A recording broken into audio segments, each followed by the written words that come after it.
right, guys, we are talking about trauma again. This is chapter 3 of our trauma, which is a hemorrhage shock. And I'm going to break something down for you guys today that's going to crush you. Guys, normal saline does not transport oxygen. I want you to remember that little phrase that I just said. Normal saline does not transport oxygen. And there's a reason I'm saying it like that, because doing with normal saline in the back of our truck, fluids don't cure everything, okay? News flash, it just doesn't, all right? So let's talk about what shock is. Shock is inadequate tissue perfusion, okay? It complicates the transitional stage between normal life and death. Is the ultimate killer of all trauma patients. You're going to eventually die from shock, newsflash. It often presents with limited signs and symptoms. That's kind of the tragic part about it. So it's usually hemorrhagic shock, which is the loss of the red blood cells, the blood itself, okay? And it's a frequent complication of trauma, and it's a common cause of shock and death in trauma patients. So again, circulatory system, I think we're all good with that one. We have been studying that for very long. But it goes back to this little preload, afterload contractility thing. Now, along with that, though, that's what we use to maintain keeping the blood pressure up. The other part of that is there has to be red blood cells to carry oxygen, okay? There has to be red blood cells to carry oxygen. Otherwise, no amount of fluid, no amount of preload that we have is going to do it.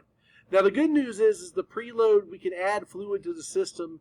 Afterload is the squeezing of the pipes, which is part of our normal homeostasis. The other part is that it starts to beat stronger and faster.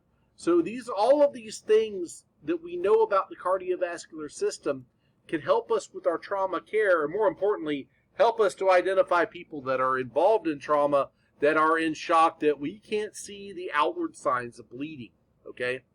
So again, everybody's good with the vessels, and hopefully, and again, your veins, again, it contains 64% of your blood volume, by the way.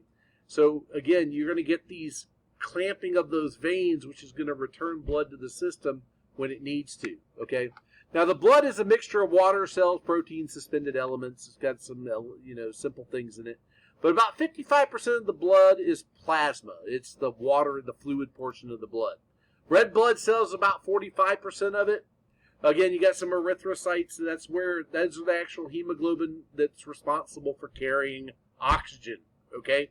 Again, your platelets are responsible for your blood. Your platelets are involved in the clotting process. These break, they form nets, and those nets keep blood in, prevent for further hemorrhage. Okay. So capillary bleeding, again, it oozes. Again, it's If it's oxygenated really well, it might be bright red, but it's a slow oozer, okay? Venous is usually a darker red blood, again, and it can sometimes be extensive, depending on the vessel involved. And your arterial blood, these are our bright red squirting bloods, okay? They bleed longer because, again, there's pressure. So when those nets try to form for the blood clot and the clotting mechanisms, well, the pressure is so much that it blows the clot open, okay? So, how do we, again, the vascular phase of hemostasis. So, you get a blood vessel that breaks, the smooth muscles contract, okay, which is why, like when somebody blows their hand off with a cherry bomb, most of the time those don't bleed. No, it's not because the bomb cauterized it. It's because actually the vessels spasm. And when they spasm, it cuts off the blood flow, okay? And it kind of does that on purpose. And so that reduces blood flow rate, but it allows the platelets to aggregate, collect, and adhere, and then they slowly begins the repair process, okay? And resulting clot is, by the way, unstable, so it can easily break, so that's when they form the nets, forms a stronger clot, again, and those are protein-filled. Again, the type of wound affects the clot. The clean wound actually is, it kind of depends on what it actually did that made the cut. So again, the longitudinal cut is actually going to be harder to close than this guy right here. This one actually can repair pretty easy once it kind of goes back together. Now, again, the things that are going to affect it, immediately if you can immobilize it, that helps the clotting process. If aggressive fluid therapy may actually adversely affect, because it adds fluid and pressure into the system, which causes it to bleed more. Okay, it thins out the blood and it thins out the platelets that are trying to form those clots.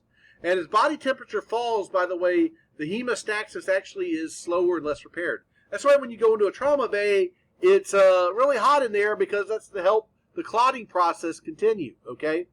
Now, by the way, they might be on medicines that do that: aspirin, NSAIDs, Plavix, warfarin, Eliquis, all those lovely blood thinners that are actually designed to not form clots. Well, that's a problem when you're bleeding. Okay. Warfarin or Coumadin, Dr. Lottenberg used to call that vitamin C. He absolutely hated it because, again, you get into the trauma bay, and no matter what you did, these people bled and bled and bled and bled and bled and bled. So again, external hemorrhages, actually, we can look for these, cover these up. Again, usually direct pressure elevation works good for a capillary or venous bleed. Usually direct pressure and including the flow of bleed for the arteries. If it's a larger vein. Again, if you're going to use a tourniquet, actually tourniquet use is kind of in the vogue right now. So again, what we found out through battlefield medicine is we can tourniquet somebody, can be on 6, 8, 10 hours, and they don't lose the limb like we originally thought.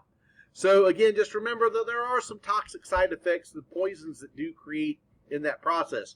But again, if we're getting to somebody to definitive care within an hour to 2 hours, tourniquet is an excellent way to stop your especially arterial bleeding. Make sure that if you do put a tourniquet on, we write on their foreheads TK and then where and what time. And usually, again, that black Sharpie comes in really handy at that point. A commercial tourniquet or wide cravat usually works. Belts.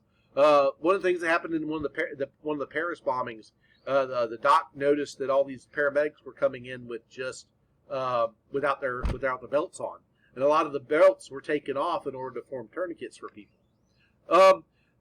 Bleeding control. I'll make this simple. Again, direct pressure, elevation, putting it at the level or above the heart, so decreasing the pressure, a pressure point, and then going into using a tourniquet. Okay.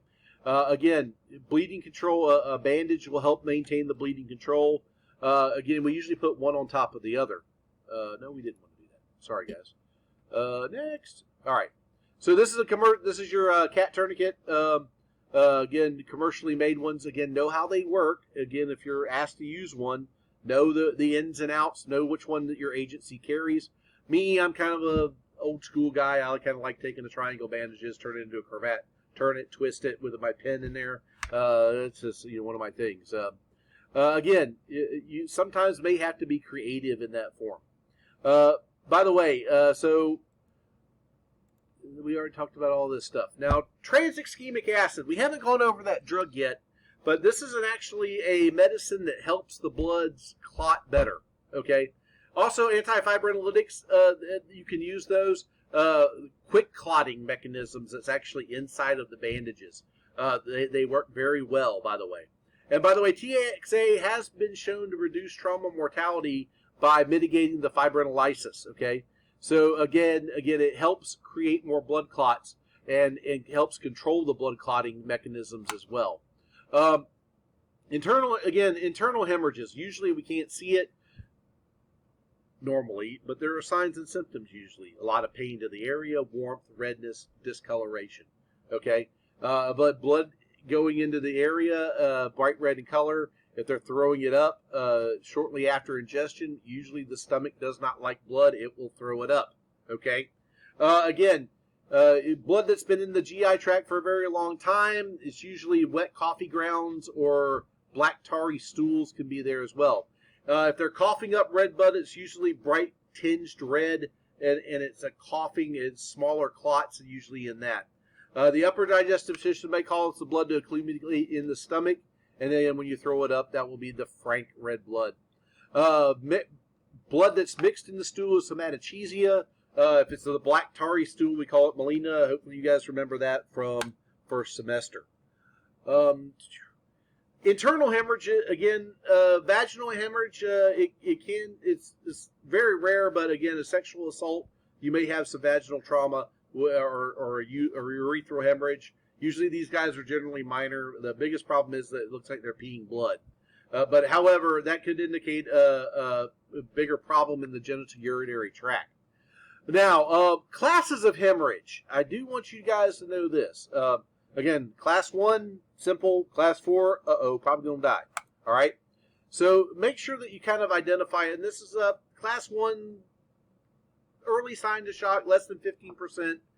Usually they compensate very well. The blood pressure remains constant. The pulse pressure kind of goes up. Respiratory rate goes up. Urinary output, it's still there. Class 2, 15 to 30% of blood loss. Again, this is when the first line compensation mechanisms can no longer maintain and your secondary mechanisms engage. This is your higher heart rate, higher respiratory rate. Usually you've got to clamp down the vessels. This first stage, by the way, usually your spleen and simple venous constriction usually takes care of this problem. This here, you start diverting things, okay? But the blood pressure is going to be normal. The pulse pressure might narrow a little bit. You may get increased peripheral vascular resistance, and the renal output actually remains normal during this. Class 3, now we're running into major problems, okay? 30 to 40% blood loss. The compensatory mechanisms are unable to cope. This would be your decompensated shock, okay? And your pulse, you can barely feel the pulse. The good news is this can still be turned around, though, okay? It's this, again, anxious, restless, mental status changes, pale, cool, diaphoretic, they quit peeing, okay? Because, again, it's shunting blood from the kidneys to go back into the system, okay? Now, it's greater than 40%, it's called a class 4. And these guys right here, they usually barely have a pulse palpable. And again, the respirations are very shallow. They're very ineffective. They're very lethargic and confused, okay? Pale, cool, slammy, they usually don't pee. Again, even with aggressive fluid management and resuscitation and blood transfusions, the patient's survival in class 4 shock is highly unlikely. I'm not saying that they don't survive, but the odds are stacked against them, okay? By the way, just remember that pregnant women, athletes, obese patients, children, and all those intoxicated with alcohol react differently to blood loss, okay? Kids, they usually stay in 1, 2, 3 pretty good. They get to 4, they're done, okay? They go from 3 to 4 really quick. Pregnant women, same thing. They go from 2 to 3, we can hardly tell the signs, and then boom, they're in 4, okay? So, actually, I'm going to stop at this point. Because the classes of hemorrhage, and we'll talk about those next time. Again, whether it's internal or internal hemorrhage, and hemorrhagic shock is a subclass of hypovolemic shock. So we'll stop it here. We'll get into the categories of shock, start in the next video, and finish up with our shock care. All right, see you guys on the next one.